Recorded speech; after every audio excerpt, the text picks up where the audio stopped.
ngo bagirane abumva bakagirane bagasoma bagasoma rya jambo ry'Imana. Ivyanditswe muri iryo jambo, kuko nk'abakozi b'Imana bo muri iki gihe, kuko nanze ndi umukozi w'Imana,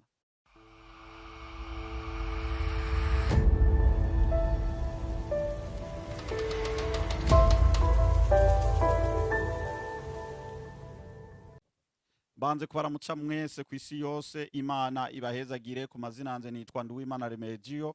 Hanyuma kandi nkaba nezerewe kuba nongeye kubana namwe kuri uyu munsi. Ndanezerewe cyane gose. Wowe rero bwo wari ubwa mbere utubonye, turagusavye ukande subscribe kandi ntiwibagire gusharinga no ku bandi, kugira ngo iri jambo ry'Imana ribagirene ribafashe. Rero reka mbanze nsabe uwo turi kumwe nawe kugira ngo abaramuce, hanyuma aca nasenga kugira ngo tubandanye. Turamuhaye kazi. Ndabaramukije mu izina rya Yesu abariko baradukurikirana mwese. Ku mazina nitwa Ryimana Esther. Reka dushima Imana. Turagushima mwami kubw'urukundo rwa n'imbabazi dukunda, waratuzigamye mu minsi yose yarenganye, udushikanye isana akanya n'umunota twese umuryango n'abandi bose dukomeye duhumeka umwuka w'abazima. Dushima izina ryawe ni kubw'urukundo rwa n'imbabazi dukunda. Turi mu isi tuvuga byinshi tukiyumvira byinshi tugakora ibitaguhimbara, ntabwo turabagororotse. Buduhata duharurira amazina yacu yafute mu gitabo c'imanza, wandika amazina yacu mu gitabo cyawe c'ubugingo. Tugiye gusoma ijambo ryawe mwami uri mw'ijuru, turisome tudafise agasembwa n'amarabaga.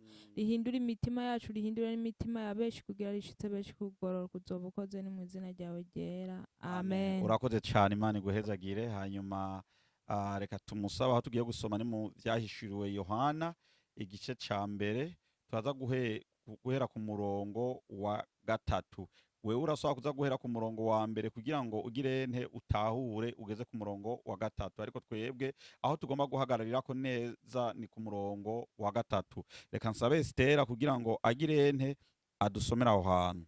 Ndasoma mu izina rya Yesu. Amen. Ati hahigwa usoma, hahigwa n'abumva amajambo y'ukuvugishwa n'Imana, bakitondera ivyanditswe muri yo, kuko igihe kiri hafi. Urakoze cyane. Ngo hahigwa ngo ugirane ngusoma.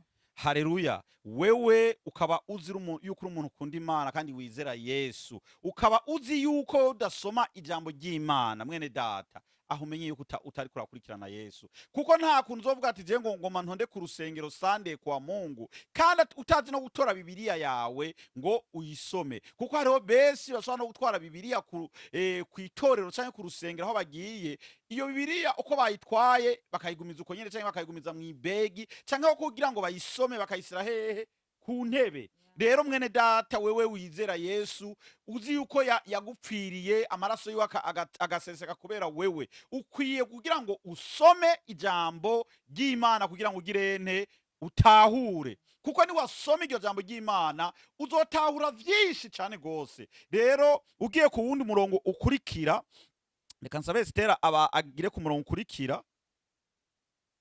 Umurongo ukurikira havuga ati hahigwa abumva amajambo y'ukuvugishwa n'Imana. Murumva ngo hahigwa bumva amajambo y'ukuvugishwa n'Imana. Haleluya. Hahigwa ngo bagirane abumva bakagirane bagasoma rya jambo ry'Imana. Haleluya. Ariko iyo utumva ngo ukurikirane ngo kandi ngo usome iryo jambo ry'Imana ngo nturogirane,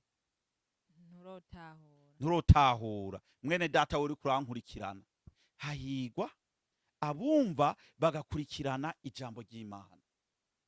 None wewe urasoma ijambo ry'Imana ukaritahura kandi ukarigendera. Igitangaza abantu bubu barirengagiza bene data. Ariko wasanga umuntu ariko aratora umwanya munini wo kuraba movie cyangwa gukora ikindi gikorwa, ariko akibagira ngo no kugirane no gusoma ijambo ry'Imana. Iri jambo ry'Imana niryo ryugariye ku ibintu byose. Haleluya. Niryo ryugariye ku ibintu byose. Bandanya kuhakurikira. Bakitondera ivyanditswe muri yo, kuko igihe kiri hafi. Bakitondera ngo ivyanditswe muri yo. Kuko igihe ngo kiri hehe? Kiri hafi. None mwene data, ko twama dusoma ijambo ry'Imana kandi tukaritahura, mbe uritondera ivyanditswe muri iryo jambo? Kuko nk'abakozi b'Imana bo muri iki gihe, kuko nanze ndi umukozi w'Imana, urashobora gusanga twama dusoma ijambo ry'Imana, twama twigisha mu rusengero ijambo ry'Imana, ariko ntitwitondere bigizene ivyanditswe muri iryo jambo.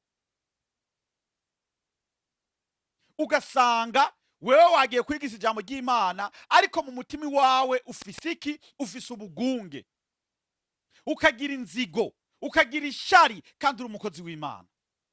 Kandi uzi yuko muri Bibiliya ivyo bintu Yesu atagira ante, atabigomba. None we kubera iki ukigirira muri iyo nzira? Kuko n'ijambo ry'Imana yatubwira yuko niwasambana uzobwizene, uzobucumuye. Muri ya mabwiriza 10 ngo ntugasambane, ntugatukane, ntukice, eka n'ayandi yose. Ivyo vyose tubibona muri Bibiliya. None wowe ni waba uri kuragendera uzi yuko Yesu adakunda ryanzi, gatakunda kwakugira ishari mugenzi wawe, atakunda, agomba abantu bose ko dukundana, ariko ukatusanga mu mutima wawe nturi kurakundana. Iyo Mana usenga, ikibazo mfise, iyo Mana usenga ni Imana nyabaki? Iyo Mana usenga ikwigisha inzigo, ikakwigisha ubugunge, ni Imana nyabaki? Haleluya. Amen. Icyo tugomba kumenya rero, tukwiye kwitondera ivyanditswe muri Bibiliya tukabigenderako, ngo kuko igihe ngo kiri hafi. Bene data, igihe kiri hafi. Uyu mwanya turiko turavugana, iherezo rirashobora gushika right now. None ni ico gihe nicagera, wewe utari kontora mu buzima bwawe, utararaba uriwe, umva uzociguruke. Reka manje sabe Esther nawe agira ico yunganiyeko. Jico no kunganirako, kuko ijambo ry'Imana iyo umaze gutahura ukamenya ico ryigisha n'iryo ryanka, we niwe ukwiye kugira guhinduka mu vyo ukora, mu vyo ugenderamwo. Kuko iri jambo ry'Imana turiko turavugira aha niryo riro gutsinda ku munsi w'urubanza, kuko nturokwitwaza ngo nta jambo ry'Imana nigeze numva, ryama ryavuzwe kw'isi yose. Rero dukwiye kugira umutima w'urukundo, tukava mu vy'isi tukatumbera ivy'ijuru, kuko nta yindi muri dufise. Kandi murabona nyene turi ku munsi wa nyuma, ijambo ry'Imana ntiribesha. Ivyo turiko turabona n'ivyo turiko turumva bitwereka igihe c'iherezo ko kiri hafi. Twame tugavye, twame twiyeza, twame dukunda gusoma ijambo ry'Imana no gusenga, kuko nivyo birotugwanirira mu bihe tugezemwo. Urakoze cyane. Ico ari ikintu cyambe tukwiye gukurikirana, kandi tukiga kwama dushimira Imana. Hari abantu bubu tutazi gushimira Imana, hari abantu bubu tutazi no gutanga ubuhamya. Jewe nsura kuba ndiko ndasiga iri jambo nsiga ama video ku ijambo rya Kiza TV, ari gutanga ubuhamya abantu ku vy'Imana yabakoreye, ariko ugasanga mu bantu bamwe bikabananira no kugira ati nyamba ahubwo buhamya butakuraba, hari ubundi bugirane bufasha canke bukamuhindura. None kubera iki kunanira no kuvuga ati reka jewe sharinge ubuhamya, hanyuma ukambwira yuko uri umuntu usenga, uri umuntu ukorera Imana, uri umuntu uri umukozi w'Imana, ariko ukagira inzigo? Birababaje. Bene data, mwibuke yuko ijambo ryatubwiye ngo igihe kigizene ngo kiri hafi. Ukaba uzi yuko ugifise umutima nk'uyo, wewe uri kurandaba, ndakubwiza ukuri nuko wo kwicisa bugufi ugasenga, ugafukama ugasenga, ugasaba imbabazi Imana. Twese turi ngaha ntabwo turabera, ariko dusaba imbabazi Imana uko bukeye nuko bwiza. Twiyumvira vyisi bitanezera uhoraho, kandi bibabaza n'uhoraho. Ariko ico ndaguhamagariye wewe uri kurankurikirana, nagombye kugira ngo nsigiye iyi video y'umwanya mutonyi, kugira ngo tugirene dukorera Uwiteka mukuru. Nidukorera Uwiteka ngo kugira ngo turondere inyungu, nidukorera Uwiteka ngo kugira ngo turondere yuko ngo abantu batumenya, ariko dukorere Uwiteka kugira ngo dukorere Uwiteka mukuri. Aho ndababwiza ukuri, twitondere ivyanditswe muri Bibiliya kandi tubigenderere. nitwabigenderako imana nayo izadufasha. Iyi Bibiliya mubona iyi irahambaye, irahambaye. Kuba ntuzeyi uduze ku murongo wa mbere ingene Yesu yarungica umumarayika akagenda kuri ntuzeyi kuri Yohana kugira ngo agirene amushingire intahe. Bene data, nawe uri kurandaba ndagomba ushingire intahe ivy'Imana Yesu, ivy'Imana ariko aragukorera, ivyo Yesu yagukoreye. Ndavyizera yuko atatuzohomba, ndavyizera. Yari video yo kugira ngo tugirene twige gusoma ijambo ry'Imana. Iyi Bibiliya ntitwigendese mu maboko gusa tutariko turasoma ibiri muri yo kandi ngo dutahure.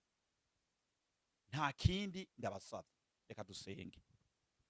Ndagushimiye data wo mwijuru, wewe uri Imana isobora vyose, uri Imana yatwiyeretse uko bukeye nuko bwije, uri Imana kandi yatwitangiye, Mana yera, Mana y'ubusobozi, wemeye ugatanga umwana wawe w'ikinege akaza akadupfira agatese kagakubitwa akabambwa ku musaraba. Mana yera, Mana y'ubusobozi, ndagusavye wewe ukomeze kuduharira ivyaha vyacu, kandi n'iri jambo ryawe nsize ndagusavye Mana urihezagire, eka n'abariko bararyumviriza nabo kandi ribagirira akamaro mu mitima yabo. Uzabwize neza, ndasengeye n'abagwaye hirya no hino nabo kandi ubakore ku Mana babone ikiganza cawe, eka n'abari mu bibazo bose nabo kandi ubatacinge mu izina ryawe, bose Mana bari mu bibazo bitandukanye nabo kandi ntubibagire. Uzabwize neza. Urakoze cyane data wo mwijuru, komeza kubana natwe, komeza kuduha wa mutima kugira ngo dukunde ijambo ryawe, ngo twitondere ivyanditswe mu ijambo ryawe. Uzabwize neza. Ndagushimiye data wo mwijuru, ntabwo novuga vyinshi ngo nsarare, ariko ndazi ko vyose uvyumva kandi ugiye kubikora, ni mu izina ryawe ryera. Amen.